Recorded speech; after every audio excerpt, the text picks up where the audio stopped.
శ్రీమాత్రే నమ. జయ గురు దత్తాత్రేయ నమ. ఈ వీడియోలో మనం వృశ్చిక రాశి వారికి జనవరి నెల మాస ఫలితాలు గమనించినప్పుడు ఒక విధంగా ఈ రాశి వారికి గొప్ప ధనయోగం ఒకటి ఏర్పడింది. ధనస్థానంలో 4 గ్రహాలు ఈ నెల ప్రారంభం నుంచి 15వ తారీఖు వరకు ఉంటాయి.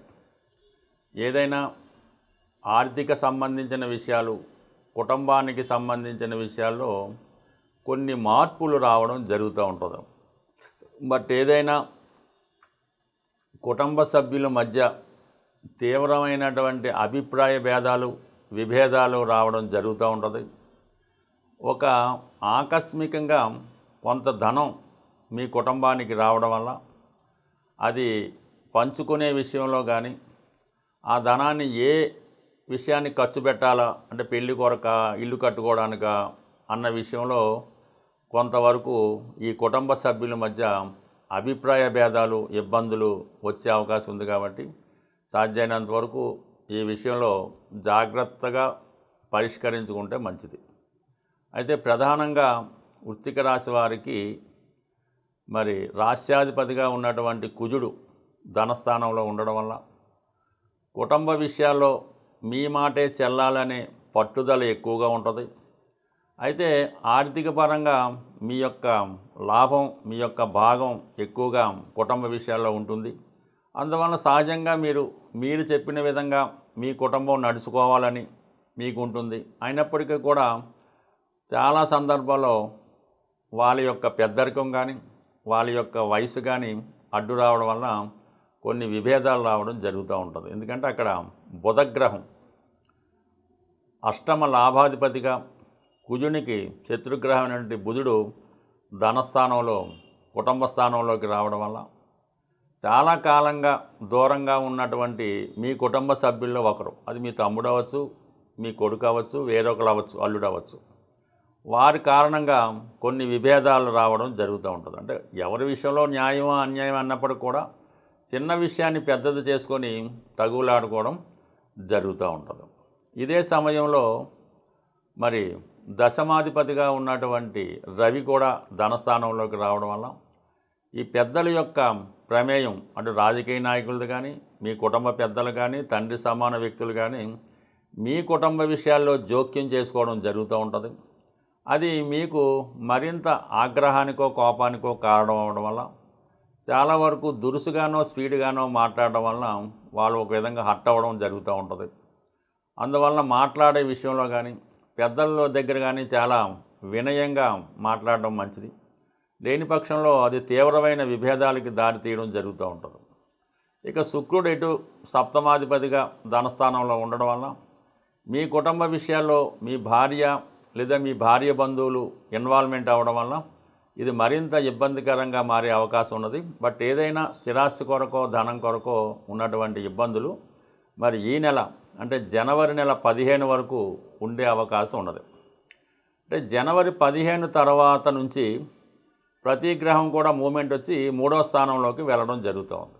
ముఖ్యంగా రవి 14 బయలుదేరుతాడు. ఈ మకర సంక్రమణం 15 నుంచి వృత్తిలో కొన్ని మార్పులు రావడం జరుగుతూ ఉంటుంది. సడన్గా మీకు ట్రాన్స్ఫర్ రావడమో, వృత్తిపరంగా చేంజ్ అవ్వడమో, వేరే ఉద్యోగానికి మారడమో, లేదా మీరు పాత ఉద్యోగాన్ని మారి కొత్త ఉద్యోగానికి వెళ్ళడమో జరుగుతూ ఉంటుంది.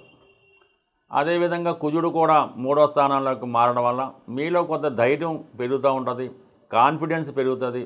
ఏదో విధంగా జీవితం మనం బతకగలం, ముందుకెళ్ళగలం అనే ధైర్యంతో కొన్ని నిర్ణయాలు వృత్తి విషయంలో తీసుకోవడం జరుగుతూ ఉంటుంది. ఇక బుధుడు కూడా మీకు 3వ స్థానంలోకి రావడం వల్ల ఏంటంటే కొంతవరకు మీ యొక్క ఆలోచనలు, మీ కుటుంబ సభ్యులు కూడా మీ యొక్క అభివృద్ధికి కొంతవరకు సహాయపడడం జరుగుతూ ఉంటుంది. అలాగే శుక్రుడు వ్యయాధిపతిగా, సప్తమాధిపతిగా 3 రావడం వల్ల టోటల్గా ప్రతి ఒక్కరు కూడా కొంత మార్పుని కోరుకుంటూ ఉంటారు. ఏదైనా ఒక విహారయాత్రకు కానీ, ఒక వినోదయాత్రకు కానీ, కుటుంబ సమేతంగా ఒక పుణ్యక్షేత్రాన్ని కానీ దర్శించడం, ఇవన్నీ కూడా 15వ తారీఖు ముందున్నటువంటి అన్ని విభేదాలు మర్చిపోయి మళ్ళీ అందరూ కలిసి కొత్త నిర్ణయాలు తీసుకొని కుటుంబ యొక్క అభివృద్ధికి మళ్ళా తమ వంతు సహాయ సహకారాలు అందిస్తూ యాజిటీజ్గా ముందుకు వెళ్ళడం జరుగుతూ ఉంటుంది. మరి ఈ ప్రయత్నంలో మీకు ఈ ధనాధిపతిగా ఉన్నటువంటి గురువు వక్రగమనంతో అష్టమ స్థానం నుంచి ధనస్థానాన్ని వీక్షించడం వల్ల చిన్న చిన్న సమస్యలు ఉన్నప్పుడు కూడా అవి సాల్వ్ అవుతాయి. వచ్చిన ధనాన్ని ఏదో విధంగా దాన్ని సద్వినియోగపరుచుకొని అందరూ కూడా చాలా వరకు హ్యాపీ ఫీల్ అవ్వడం జరుగుతూ ఉంటుంది. అయితే రాహు 4వ స్థాన సంచారం వల్ల మీ యొక్క మనసు పరిపరి విధాలుగా ఆలోచిస్తూ ఉంటుంది. చెడు సంబంధించిన ఆలోచనలు కానీ పిచ్చి పిచ్చిగా ఇబ్బంది పెడతా ఉంటాయన్నమాట. అంటే మనసు అల్లకల్లోలంగా రావడం జరుగుతుంటుంది. ఏ విషయంలో కూడా ఒక నిర్ణయానికి రాలేకపోతుంటారు. మనసులో ఒకటి బయటికి ఒకటి ఉండే విధంగా అనిపిస్తూ ఉంటుంది. కాబట్టి కేవలం దైవనామ స్మరణ వల్ల, పూర్తిగా భగవంతుని ఆరాధించడం వల్ల, ఏదైనా విష్ణు సహస్రనామం కానీ శివుని యొక్క స్తోత్రాలు లాంటివి కానీ ఏమైనా చదువుకోవడం, నిత్యం శివుణ్ణి ఆరాధించడం కానీ, విభూతి ధారణ చేయడం వల్ల కానీ మనసు ప్రశాంతంగా ఉండే అవకాశం ఉంది. మరీ ముఖ్యంగా 5వ స్థానంలో శని భగవానుడు సప్తమాన్ని వీక్షించడం వల్ల వివాహ ప్రయత్నాలు వాయిదా పడుతుంటాయి. స్పెక్యులేషన్ లాంటి వాటిలో నష్టం కలిగే అవకాశం ఉంది. కాబట్టి బట్ ఏదైనా ఆర్థిక సంబంధించిన విషయాల మీదే ఈ నెలంతా తిరుగుతూ ఉంటుంది. మీరు తీసుకునే నిర్ణయం మీదే మీ యొక్క భవిష్యత్తు ఆధారపడి ఉంటుంది. జనవరి నెలలో ప్రధానంగా ఏంటంటే మనకి కొన్ని ముఖ్యమైనటువంటి ఇంపార్టెంట్ డేస్ రావడం జరుగుతూ ఉంటుంది. ఆ డేస్లో ఆ విధి విధానంగా ఆ కార్యక్రమాలు పూర్తి చేసుకుంటే జీవితంలో కొన్ని మలుపులు రావడం జరుగుతుంటుంది. ప్రధానంగా మనకి ఈ డిసెంబర్ 30వ తారీఖున మరి ముక్కోటి ఏకాదశి సందర్భంగా ఉత్తర ద్వార దర్శనం అన్నది జరుగుతూ ఉంటుంది. అంటే ఇది మామూలు విషయం అయితే కాదు. సాక్షాత్తు వైకుంఠంలో ఉన్నటువంటి మహావిష్ణువుని సందర్శించినంత పుణ్యఫలం దక్కుతూ ఉంటుంది. ఎవరైతే తీవ్రమైనటువంటి ఆర్థిక సమస్యలతో బాధపడుతుంటారో వాళ్ళు ఈ డిసెంబర్ 30వ తారీఖున ఈ ముక్కోటి ఏకాదశి నాడు మరి ఉత్తర ద్వారం గుండా ఆ విష్ణుమూర్తి వెంకటేశ్వర స్వామిని దర్శించడం వల్ల మీకున్నటువంటి సమస్త ఈతి బాధలు, ఆర్థిక సమస్యలు పరిష్కారం అవుతాయి. వీలైతే ఆ రోజు చాలా పవిత్రంగా ఉంటూ విష్ణు సహస్రనామాన్ని కానీ గోవిందనామాలను కానీ వినటం ద్వారా మీ జీవితాన్ని ధన్యం చేసుకోవచ్చు. అలాగే జనవరి 31 అంటే ఇది డిసెంబర్ 30, జనవరి 31న శని త్రయోదశి రాబోతుంది.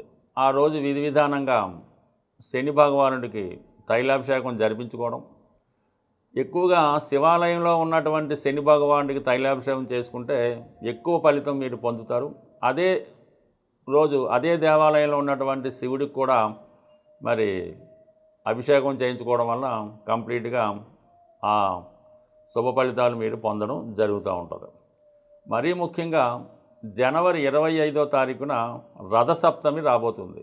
ఆ రోజు మీకు ఉన్న ఆచారం ప్రకారం, మీ గ్రామ ఆచార ప్రకారం సూర్యదేవుణ్ణి మరి పాయసం తయారు చేసి నైవేద్యంగా పెట్టి పూజించడం వల్ల అనారోగ్య సమస్యలతో ఎవరైతే ఇబ్బంది పడుతున్నారో వాళ్ళు ఈ అనారోగ్య సమస్యల నుంచి బయటపడి సంపూర్ణ ఆరోగ్యవంతులు అవ్వడం జరుగుతూ ఉంటుంది. అలాగే ఇంకొక పూర్వకాలం ఆచరిస్తున్నటువంటి గొప్ప రెమెడీ ఏంటంటే ఈ సంక్రాంతి అయిపోయిన తర్వాత జనవరి 17వ తారీఖున ముక్కనుమ అని వస్తూ ఉంటుంది. ఆ ముక్కనుమ రోజు ఎవరు ఇల్లు కదలకుండా, ఊళ్ళకి వెళ్లకుండా ఇంట్లోనే ఉంటారు. అంటే పూర్వకాలంలో ఎక్కువగా చేస్తూ ఉంటారు. ఆ రోజు ఈ బొమ్మల కొలువు అంటే మీ దగ్గర ఉన్నటువంటి బొమ్మలతో ఒక అలంకారంగా స్టాండ్ లాగా ఈ బొమ్మల కొలువు అన్నది ఏర్పాటు చేయడం జరుగుతూ ఉంటుంది. అందులో రాధాకృష్ణులు, శివపార్వతులు అనేక రకాల బొమ్మల్ని ప్రదర్శిస్తూ ఉండేవారు.